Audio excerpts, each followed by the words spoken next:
काफ़ी बच्चों का ये कमेंट था कि सर कंप्यूटर में जो आपका ओ लेवल का, ए लेवल का, बी लेवल का और सी लेवल का जो सर्टिफिकेट होता है, उसमें किस तरीके से डॉक्यूमेंट्स अपलोड करने हैं, उसमें सब्जेक्ट क्या पढ़ने हैं, वो हमें आप बता दीजिए। तो देखिए इस वीडियो में हम बात करेंगे आपका कंप्यूटर एप्लीकेशन में जो भी आप डिप्लोमा करते हैं तो उसको किस तरीके से आपको अपडेट करना है, खास तौर से RICIT से हायर एजुकेशन जैसे आपकी ओ लेवल है, तो उसका मुख्य रूप से किस तरीके से करते हैं। तो सबसे पहले आपको SSO OTR ओपन कर लेना है। यहाँ पर आपको डॉक्यूमेंट डिटेल वाले सेक्शन में आ जाना है और यहाँ से आपको एजुकेशन डॉक्यूमेंट्स इसके ऊपर ओके करना है। इस पर ओके करने के बाद में आप यहाँ पर देख पाएंगे इस तरफ ये है आपका सर्टिफिकेट, क्योंकि आपका ओ लेवल का क्या होता है, सर्टिफिकेट होता है, डिप्लोमा नहीं होता है ना, इसलिए यहाँ पर आपको सर्टिफिकेट चूज करना है। उसके बाद में क्वालिफिकेशन लेवल में आपको सर्टिफिकेट कोर्स आ जाएगा, एक ही ऑप्शन दिखेगा। और क्वालिफिकेशन डिटेल में आपका जो भी आपने अगर ए लेवल किया है तो ए लेवल लिख लेना, बी लेवल, सी लेवल, जो भी आपने सर्टिफिकेट किया है वो सर्टिफिकेट आपको यहाँ से चूज करना है। और ओ लेवल वाले यहाँ से ओ लेवल चूज कर लेंगे। उसके बाद में ये ओ लेवल किस से किया है, यानी संस्था कौन सी है, तो ओ लेवल कौन सी संस्था कराती है आपकी, national institute of electronics and information technology, यानी कि नाइलेट दिल्ली के द्वारा इस एग्जाम का आयोजन करवाया जाता है। तो इस संस्था का नाम आपको इसमें मिल जाएगा। ठीक है, बहुत से बच्चे बोलते हैं कि हमें इंस्टीट्यूट का नाम नहीं मिलता है ना, तो ये नाम देखो यहाँ पर लिखा हुआ है, national institute of electronics and information technology NIELIT. और यही संस्था है, दूसरी नहीं है। मैं आपको दिखा देता हूँ। देखिए मैंने जब ये ओ लेवल किया था तो मेरा जो सर्टिफिकेट है वो ये रहा। ठीक है, इसमें आप यहाँ पर देख पाओगे राष्ट्रीय इलेक्ट्रॉनिक एंड सूचना प्रौद्योगिकी संस्थान, यानी कि national institute of electronics and information technology NIELIT, इसके द्वारा ये ओ लेवल का डिप्लोमा करवाया जाता है। तो ये यूनिवर्सिटी, इसका नाम यहाँ पर आ जाएगा। उसके बाद में ये जो सब्जेक्ट ग्रुप है इसमें आपको कंप्यूटर साइंस करना है। ठीक है, दूसरा नहीं करना है, कंप्यूटर साइंस ही आएगा इसमें, और कोई यहाँ पर आपको ऑप्शन देखने को नहीं मिलेगा। बाकी कोई भी ऑप्शन आपको यहाँ पर नहीं करना है, नॉट अप्लीकेबल नहीं करना है। ठीक है, नॉट अप्लीकेबल नहीं करना है, कंप्यूटर साइंस होगा। ठीक है, तो इसमें जो बच्चे काफ़ी कंफ्यूजन हो रहे थे उनके बता दूं कंप्यूटर साइंस होगा। अब सब्जेक्ट डिटेल में क्या आएगा, ये सबसे बड़ा सवाल है। ठीक है, बहुत से बच्चे यहाँ पर कंफ्यूज हो रहे हैं। देखो मैं आपको बता दूं, सब्जेक्ट जो विषय है ओ लेवल में कंप्यूटर से संबंधित ही हैं, कंप्यूटर एप्लीकेशन से संबंधित है मुख्य रूप से, क्योंकि यहाँ पर देखो IT टूल्स यानी कंप्यूटर की जो बेसिक चीज़ें होती हैं इंफॉर्मेशन टेक्नोलॉजी की, वो चीज़ें इसमें आती हैं। बिजनेस एडमिनिस्ट्रेशन, इसके बाद में internet technology and web design का एक पेपर होता है। टोटल 4 पेपर होते हैं, आपको एक प्रैक्टिकल होता है आपका। इसके अलावा इन प्रोग्रामिंग एंड प्रॉब्लम सॉल्विंग यानी कि सी लैंग्वेज का आपका इसमें पेपर होता है। और आपका लास्ट पेपर होता है इंट्रोडक्शन ऑफ ICT रिसोर्सेज, यानी कि ICT का पेपर होता है। ये 4 पेपर होते हैं और एक प्रैक्टिकल होता है। 100 नंबर के पेपर होते हैं, 100 नंबर का प्रैक्टिकल होता है। जब ये मैंने किया था 2017 में, उस समय थ्योरी की एग्जाम होती थी। ठीक है, जो उसमें लिखना पड़ता था। आजकल एग्जाम सरल हो गई है, उसमें आपकी ऑब्जेक्टिव टाइप आपको पेपर मिलता है, जहां तक मेरे को आइडिया है अब ऑब्जेक्टिव टाइप पेपर होता है। तो यहाँ पर आपको देखो क्या लिखना है, यहाँ पर ये जो विषय है आई टूल्स वाला, वेब डिजाइन, इंटरनेट टेक्नोलॉजी, सी लैंग्वेज, ICT, ये जो सब्जेक्ट हैं वो आपको यहाँ पर शो नहीं होंगे, है ना, ये आपको यहाँ पर शो नहीं होंगे।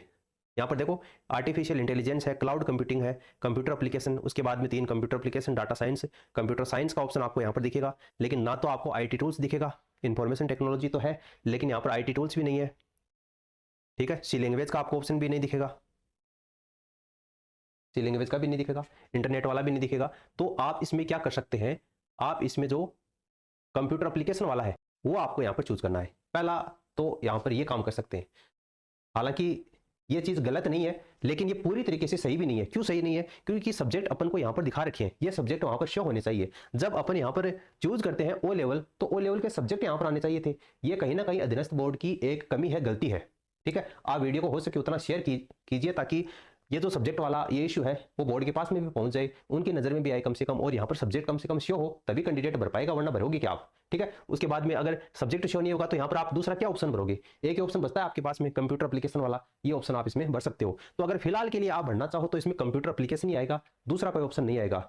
या फिर हो सकता है कि जैसे ये ओ लेवल वाला सर्टिफिकेट है ये आपके काम में आता है, जैसे सूचना सहायक की वैकेंसी निकलती है उसमें आपका ये ओ लेवल है ये काम में आता है। ठीक है, और भी जैसे कोई वैकेंसी निकलती है कंप्यूटर अनुदेशक की तो उसमें आपका ये काम में आता है। तो अभी तक कोई वैकेंसी है फिलहाल निकल नहीं रही है, तो मेरी मानो तो एक बार थोड़ा सा आप रुक जाओ।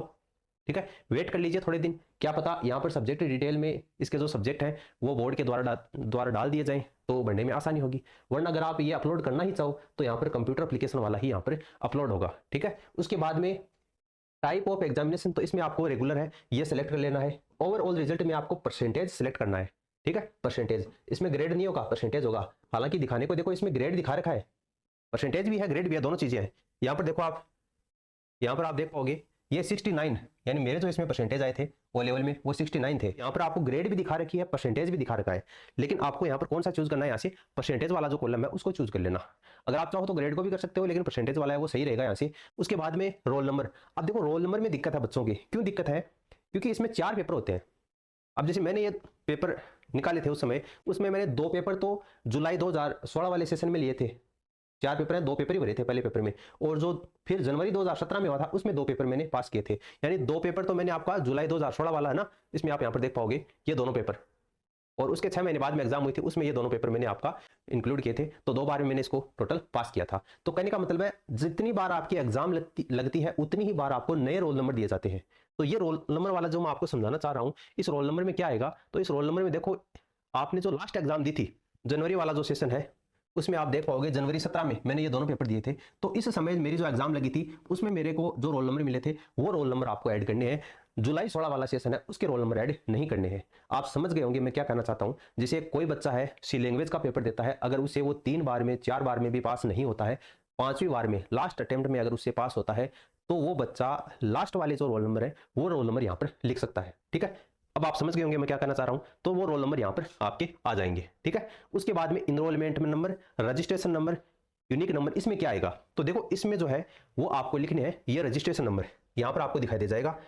पंजीकरण संख्या रजिस्ट्रेशन नंबर है वो आपकी यहाँ पर आपको लिखी हुई मिल जाएगी। तो ये आपको आपके जो सर्टिफिकेट है ओ लेवल का उसमें आपको ये रजिस्ट्रेशन नंबर मिल जाएंगे। ये रजिस्ट्रेशन नंबर आपको यहाँ पर लिख देने हैं। ठीक है, इस कॉलम में आपकी ये रजिस्ट्रेशन नंबर आ जाएंगे। उसके बाद में ईयर ऑफ पासिंग में क्या आएगा, अब देखो ये भी बहुत से बच्चों को कंफ्यूज, ईयर ऑफ पासिंग में क्या आएगा, तो ईयर ऑफ पासिंग में देखो यहाँ पर आप देख पाओगे ईयर ऑफ पासिंग में मैंने जुलाई 16 के बाद में जनवरी 17 है, यानी कि 2017 में मेरी जो है ये पास हुई थी। अब लेकिन उसके बाद मैंने प्रैक्टिकल सबमिट नहीं किया था। ठीक है, पेपर तो चारों पास हो गए लेकिन प्रैक्टिकल बनाकर मैंने 2018 में भेजा था। ठीक है, काफी लेट। तो मैंने जो बाद में मेरा सर्टिफिकेट बनकर आया था वो देखिए यहाँ पर 16 अप्रैल 2019। ठीक है, तो ये 16 अप्रैल 2019 यानी 2019 में जाकर मेरा ये जो सर्टिफिकेट है ये बनकर आया था, प्रैक्टिकल सबमिट ना होने की वजह से। तो पेपर तो भले ही आपने चारों पास कर लिया हो, लेकिन जब तक आपका प्रैक्टिकल सबमिट नहीं हुआ था तब तक आपके पास में ये सर्टिफिकेट आप नहीं जनरेट कर पाओगे। तो ये जो 2019 वाली जो डेट है, यानी आपके सर्टिफिकेट में आप डेट देख लेना, आपके ओ लेवल के सर्टिफिकेट में नीचे नीचे आपको यहाँ पर डेट मिल जाएगी मेंशन की हुई, 2019 है, 18 है, 22 है, 24 है, 25 है, जो भी यहाँ पर डेट है ईयर ऑफ पासिंग वो डेट आपको यहाँ पर लिख देनी है। ईयर ऑफ पासिंग की डेट आपकी यहाँ पर आ जाएगी। ठीक है, उसके बाद में मैक्सिमम मार्क्स, तो मैक्सिमम मार्क्स में आपको 100 लिखना है। ठीक है, 100 लिखना है, और परसेंटेज आपके जो सर्टिफिकेट होगा उसमें आपको यहाँ पर परसेंटेज मिल जाएंगे जितने, यानी 100 में से जितने नंबर है उतने परसेंटेज होते हैं। तो आपको 100 में से ये लिखना है, मैक्सिमम मार्क्स में यहाँ पर आपका 100 आ जाएगा। उसके बाद में यहाँ पर मार्क्स ऑब्टेन में जितने आपके परसेंटेज हैं उतने आपको यहाँ पर नंबर लिखने हैं, तो ये ऑटोमेटिक यहाँ से परसेंटेज बन जाएंगे। और नंबर ऑफ अटेम्प्ट में क्या लिखना है, तो यहाँ पर देखो नंबर ऑफ अटेम्प्ट की बात ऐसे है जैसे कि IIT टूल्स का है और आईसीटी का पेपर तो बच्चे क्या है पहली बार में पास कर लेते हैं। इंटरनेट वाला पेपर और सी लैंग्वेज वाले पेपर में बच्चे हैं वो उलझ जाते हैं। इंटरनेट वाला तो फिर भी पास हो जाता है, सी लैंग्वेज में जो बच्चा है वो कई बार एग्जाम 2 बार देता है, कई बार 3 बार देता है, तब जाकर वो पास होता है। ठीक है, मैं ये नहीं कह रहा कि सभी से ऐसा होता है, कोई पहली बार में भी पास कर लेता है, लेकिन जो पहली बार में पास कर लेते हैं वो अटेम्प्ट में 1 लिख देना। अगर जैसे वो तीनों तो पास हो गए पहली बार में, लेकिन सी लैंग्वेज वाला आपसे पास नहीं हुआ है, आपने 2 बार दिया है तो यहाँ पर 2 लिख देना, 3 बार दिया है तो आपको यहाँ पर 3 लिखना है। ठीक है, उसके बाद में आपको क्या करना है, ये मार्कशीट वाला कॉलम में यहाँ पर स्टार लगा हुआ है और ये सर्टिफिकेट वाले कॉलम में यहाँ पर स्टार नहीं लगा हुआ है। अब दिक्कत ये है कि ओ लेवल का सर्टिफिकेट होता है, इसकी मार्कशीट नहीं आती है। ठीक है, तो आप मार्कशीट वाले कॉलम में सर्टिफिकेट अपलोड करोगे और सर्टिफिकेट वाला जो कॉलम है उसको खाली छोड़ दोगे तो ये आपका सेव हो जाएगा। वरना मार्कशीट वाले को अगर आप खाली छोड़ोगे और सर्टिफिकेट वाले में सर्टिफिकेट अपलोड करोगे तब आपका ये सेव नहीं होगा, क्योंकि सेव करोगे तो यहाँ पर दिखा देगा कि स्टार लगा हुआ जो मार्कशीट वाला कॉलम है उसको अपलोड करो। अब आप कहोगे कि डॉक्यूमेंट्स वेरिफिकेशन के टाइम पे हमको दिक्कत आएगी, हमें निकाल देंगे। नहीं निकालेंगे। क्यों नहीं निकालेंगे, क्योंकि आप वहां पर दिखाओगे क्या, सर्टिफिकेट दिखाओगे, आप मार्कशीट कहां से दिखाओगे, मार्कशीट इसकी आती नहीं है, सर्टिफिकेट आता है, तो वहां से आप इसको सर्टिफिकेट बिल्कुल दिखा दोगे, कोई भी आपको वहां पर निकालने वाला नहीं है, भले ही चाहे वो आपकी सूचना सहायक की वैकेंसी का डॉक्यूमेंट्स वेरिफिकेशन हो या कंप्यूटर अनुदेशक की वैकेंसी का डॉक्यूमेंट्स, कहने का मतलब कोई भी वैकेंसी हो वहां पर आप डॉक्यूमेंट्स का वेरिफिकेशन करवाएंगे तो यहाँ से OTR में अगर वो डिटेल देखेंगे तो बिल्कुल आपको यहाँ से कोई दिक्कत नहीं होने वाली है। तो आप समझ गए होंगे कि ओ लेवल का जो सर्टिफिकेट है वो आपको किस तरीके से यहाँ से अपलोड करना है। अगर अभी भी आपको कोई डाउट है तो आप नीचे कमेंट सेक्शन में कमेंट करके पूछ सकते हैं, आपको उसका जवाब जरूर दिया जाएगा। अगर आप चाहते हैं कि इसी तरीके से ए लेवल का, बी लेवल का, अगर सी लेवल का भी आपको बताया जाए तो वो भी आप कमेंट करके बता देना। अगर और भी आपको कोई सुझाव देना है तो आप नीचे कमेंट सेक्शन में लिख सकते हैं। फिलहाल इस वीडियो में इतना ही, धन्यवाद।